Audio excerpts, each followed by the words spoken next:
आज ईटानगर में हमारे साथ में BJP state president Kaling Moyong ji, deputy chief minister Chowna Mein ji और जितने हमारे यहाँ senior party leaders, ministers, MLA और पोर्टफोलियो होल्डर जितने भी हैं, सब एकत्रित होकर के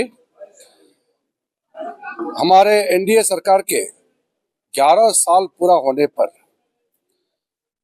यहाँ सेवा, सुशासन और गरीब कल्याण 11 साल का थीम से हम लोग ने सेलिब्रेशन किया है। और इसमें बड़ा बड़ा संदेश हम लोग ने दिया है कि 11 सालों में हमारा भारत देश कितना तेजी से आगे बढ़ा है और अरुणाचल भी कितना आगे से बढ़ा है। आप लोगों ने भाषण में तो सुना, इसलिए मैं आपका सवाल का जवाब दूंगा। ऐसी 2 लाइन बताना चाहता हूँ। 11 साल पहले हमारा देश का आर्थिक स्थिति सब कुछ बिखरा हुआ था।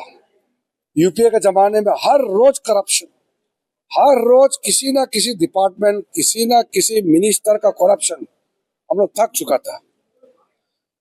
आज 11 साल बाद मोदी जी का एक मिनिस्टर का खिलाफ में 1 रुपया का करप्शन चार्ज नहीं है। कितना ट्रांसपेरेंसी, अकाउंटेबिलिटी को हम लोग देके काम कर रहा है। उसी प्रकार से अरुणाचल प्रदेश में पेमा खांडू जी के नेतृत्व में भी बहुत अच्छा काम हो रहा है। तो इसका संदेश लोगों को भी जा रहा है। लेकिन बीजेपी का जितना कार्यकर्ता है, हम लोग जितना अच्छा से अभी काम किया है वैसे ही और तेजी से आगे भी काम करेंगे। इसलिए 10 साल पहले अरुणाचल में ना हमारा कोई बॉर्डर रोड्स ठीक था, ना हमारा नेशनल हाईवे था, ना एयरपोर्ट था, कुछ भी नहीं था। आज गांव-गांव मोबाइल सर्विस, गांव-गांव पानी, बिजली, गांव-गांव रास्ता, हर घर में खाना, चावल, हर घर में बेसिक फैसिलिटी पहुंचाने में कामयाब हुआ है। ये मोदी जी का लीडरशिप में हम लोगों ने बहुत मेहनत करके भारतीय जनता पार्टी और एनडीए सरकार ने काम किया है।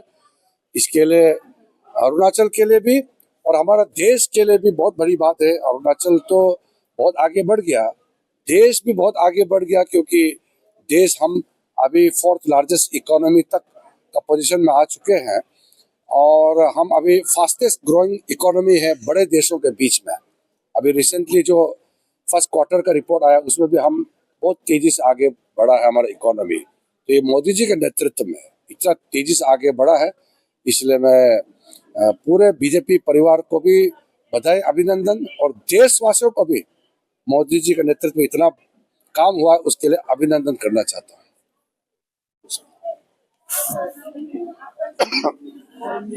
एक वन बाय वन। सबसे पहले कांग्रेचुलेशन आपको कि 11 साल का सफर बहुत अच्छा से तय हुआ और सेलिब्रेशन भी हो रहा है। यहाँ अरुणाचल में भी लगभग 9 साल पार कर लिया जी। तो ये भी खुशी का बात है, चल रहा है। लेकिन जब आपने अपने स्पीच में सियांग डैम का बात कर रहे हैं तो थोड़ा सा लगता है कि मुख्यमंत्री साहब बार-बार बोलते हैं कि लोग जो चाहते हैं वही होगा। तो इसलिए तो बातचीत कर रहे हैं ना। सर्वे करने से पहले भी शायद लग गया है थोड़ा। ऐसा है, आपको ये चीज को ना आप लोग भी थोड़ा केयरफुली बोलना है, हम लोग भी केयरफुली बोलना है, क्योंकि नहीं तो गलत मैसेज जाएगा। सीएम साहब ने कहा है पब्लिक से पूछ के कंसल्टेशन करके फिर आगे बढ़ेंगे।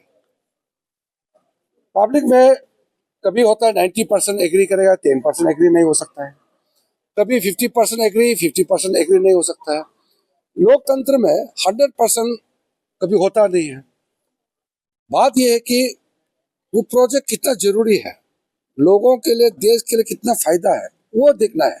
मेरा ये मानना है कि हम लोग लोकतंत्र में विश्वास इस चीज का करता है कि जो भी काम करेगा हम लोग बता के करना है और लोगों से बातचीत करके। तो कंसल्टेशन कर रहा है बोल के तो इतना देरी हुआ है।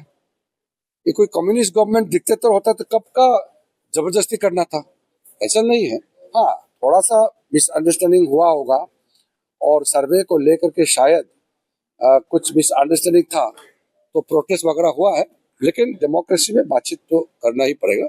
लेकिन ये प्रोजेक्ट के बारे में भी गाँव के हर लोगों को समझाना है, ये हम लोग का ड्यूटी है। सीएम साहब ने भी समझाया, डिप्टी सीएम साहब ने समझाया, लोकल एमएलए पार्टी की तरफ से कर रहे हैं। मैं उम्मीद करता हूँ कि सही चीज सबको समझ में आ जाएगा और प्रोजेक्ट स्मूथली आगे बढ़ेगा, मेरा उम्मीद है। लेकिन इन्वायरमेंट लोगों का कल्चर, ट्रेडिशन, आइडेंटिटी को प्रिजर्व करना है, ये प्राथमिकता होना ही पड़ेगा। मेरा एक और सवाल है सर। सुनिए, मैं इसमें थोड़ा बता दूं। आप पूछा है, कल परसों और मीडिया पत्रों ने भी पूछा था मुझे एनवायरनमेंट के बारे में, है कि नहीं है, सेफ्टी के बारे में, कि हाइड्रो पावर आने से सेफ्टी नहीं होगा, एनवायरनमेंट का डिस्ट्रक्शन होगा। अभी अभी केंद्रीय मंत्री जी ने जो जिक्र किया है, तो हमारा यही कहना है कि आप पीएफआर करने दो, प्री फिजिबिलिटी जब रिपोर्ट होने तो पता चल बाद ही जाएगा। हम डीपीआर बनाएगा। तब डैम हाइट कितना होगा, कितना आएगा, कितना सबमर्ज होगा, तभी तो डिटेल पता चल जाएगा। तभी तो डिटेल्स मालूम होगा। और जो डैम सेफ्टी के बारे में जो है एनवायरनमेंट इम्पैक्ट असेसमेंट होता है, ठीक ही नहीं, वो तो नहीं है, मस्त है। अपर इम्पैक्ट असेसमेंट होता है, लोअर इम्पैक्ट असेसमेंट होता है, सोशल इम्पैक्ट असेसमेंट होता है। सब असेसमेंट करने का साथ साथ उससे ये भी देखता है कि सबसे, हाँ, सबसे कम इम्पैक्ट हो, अगर एनवायरनमेंट भी हो, सोशल कम से कम हो। इसको सेफ्टी को मद्देनजर रखते ही हम डैम बनाता है, हम डीपीआर बनाता है। इसलिए कोई डरने का बात नहीं ये है। टेक्निकल जो बताया ना वो इम्पोर्टेंट है। ये तो नेशनल सिक्योरिटी का बात है ना, सियांग डैम तो नेशनल सिक्योरिटी का बात है। मंत्री जी ने भी, केंद्रीय मंत्री जी ने भी अपना भाषण में बता दिया है कि ग्रेट बैंड $137 बिलियन इन्वेस्टमेंट वो करके चाइना ने बना रहा है 60,000 मेगावाट। अगर वो हो जाएगा, पानी ज्यादा हमें छोड़ देगा, हमें अपने प्रोटेक्शन लेना होगा। इसमें देखिए, मैं बात करता हूँ कि बहुत सा विशेषज्ञ लोगों ने प्रश्न उठाया है, जब चाइना ने 60,000 मेगावाट बनाएगा तो भारत का स्थिति क्या होगा। भारत सरकार उसमें क्या रेडीनेस प्रिपेयर कर रहा है। फिर हमारा जो पार्लियामेंट्रियन जो है, इलेक्टेड पार्लियामेंट्रियन, चाहे अपोजिशन का हो चाहे रूलिंग का हो, उन्होंने भी पार्लियामेंट में प्रश्न उठाया है कि भारत सरकार अगर सियांग और क्या चाइना डैम बनाता है तो अपना प्रोस्टिट्यूट क्या है भारत सरकार।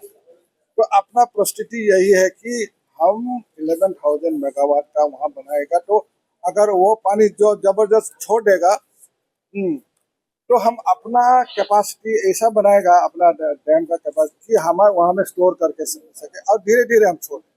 और जब सुखा देगा, सुखा देने से क्या होगा, फ्लोरा एंड फौना खत्म हो जाएगा, सियांग नदी पूरा सूख जाएगा, ब्रह्मपुत्र सूख जाएगा। अगर ज्यादा छोड़ेगा तो ब्रह्मपुत्र सरायघाट ब्रिज का ऊपर से पानी जाएगा, बांग्लादेश तक उसका असर होगा।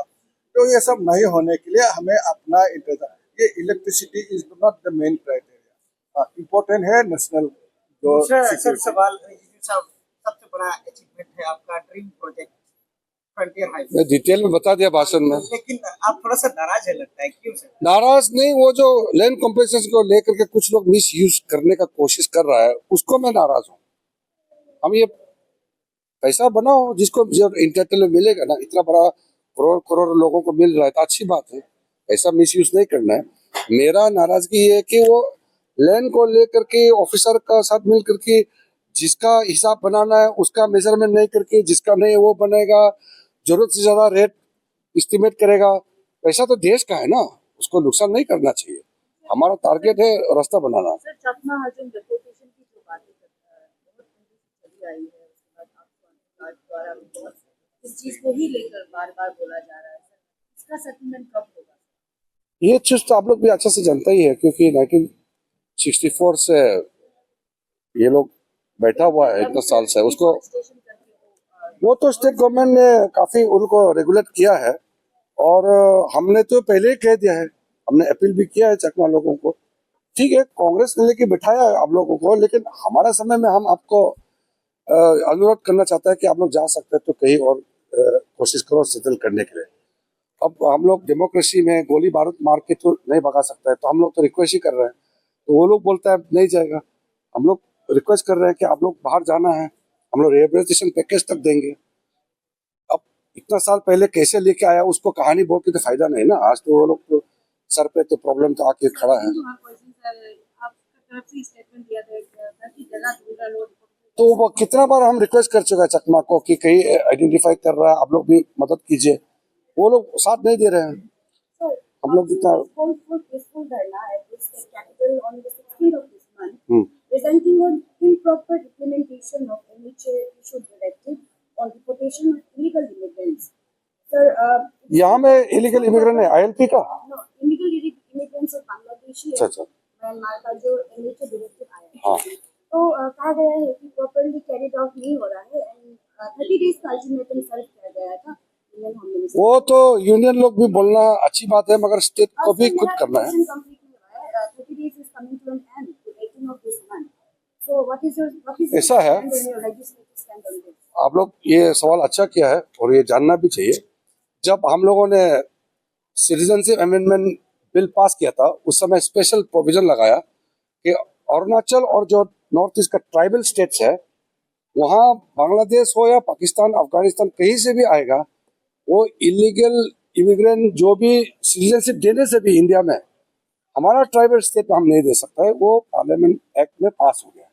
तो हमारा यहाँ कोई भी इलीगल इमिग्रेंट आता है तो अरुणाचल में नहीं बैठ सकता है। घूमने के लिए कोई आया, पास लेके आया, वो विषय अलग है, मगर यहाँ नहीं बैठ सकता है। यहाँ सेटलमेंट रिकॉर्ड में नहीं आ सकते हैं, क्योंकि पार्लियामेंट ने कानून बना दिया कि ट्राइबल एरिया में, हमारा एरिया में कोई इलीगल इमिग्रेंट यहाँ नहीं आ सकता है। इसलिए ये ऐसा कानून बनाने से पहले चकमा हाजों को तो 60s में वो लेके बिठा दिया। उस समय ये कानून भी नहीं था, अभी तो यहाँ बिठा दे सकता है, नंबर 1। नंबर 2, अगर कोई इलीगल घुसरा है, क्योंकि यहाँ तो बॉर्डर मतलब कहीं से भी छुप के आता है, तो स्टेट गवर्नमेंट उसको कार्रवाई करेंगे, डिस्ट्रिक्ट एडमिनिस्ट्रेशन के माध्यम से आइडेंटिफाई करके उसको हटाना चाहिए। ये तो डिमांड अच्छा है अब, लेकिन स्टेट गवर्नमेंट का तरफ से जब काम करेंगे तो पब्लिक उसमें समर्थन करना चाहिए, क्योंकि पब्लिक जब तक साथ नहीं देगा, पुलिस ऑफिशियल एडमिनिस्ट्रेशन भी ये कार्रवाई करने में और तकलीफ होता है।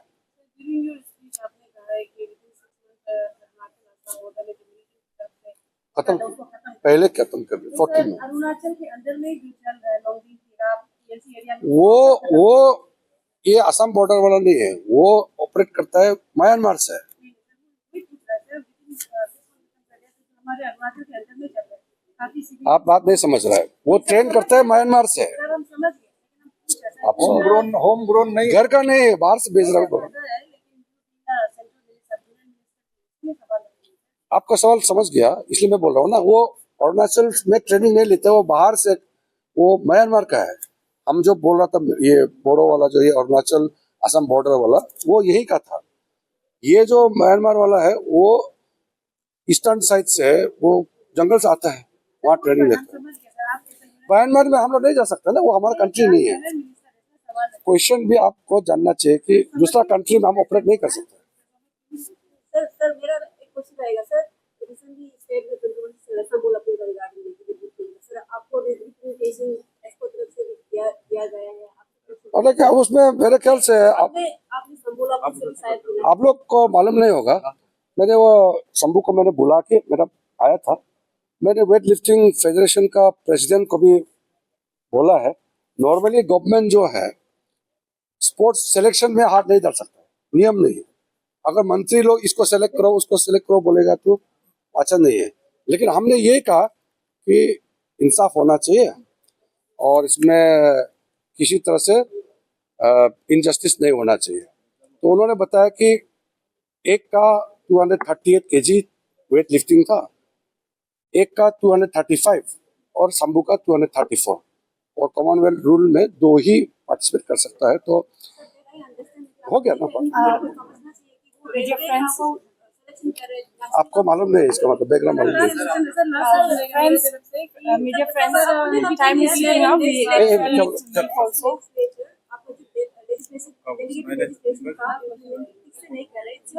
ये ऐसे नहीं, आप लोग को मालूम है, ये सरकार का नहीं है, ये स्पोर्ट्स फेडरेशन में गवर्नमेंट काल को वो बोलेगा कि मिनिस्टर हमको फोन करके सेलेक्ट कर रहा है, देश में हंगामा हो जाएगा। मीडिया फ्रेंड्स, मेरा लास्ट क्वेश्चन है, one by one. Last question. We'll take only one question, and sir need to leave, so we'll have to wind up.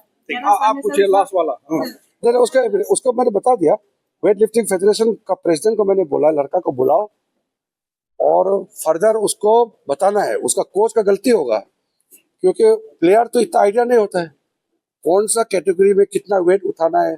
जैसे ओलंपिक क्वालिफिकेशन का गेम होता है, आप उसमें पार्टिसिपेट नहीं करोगे फिर आप क्वालिफाई नहीं होता है। तो कोच का काम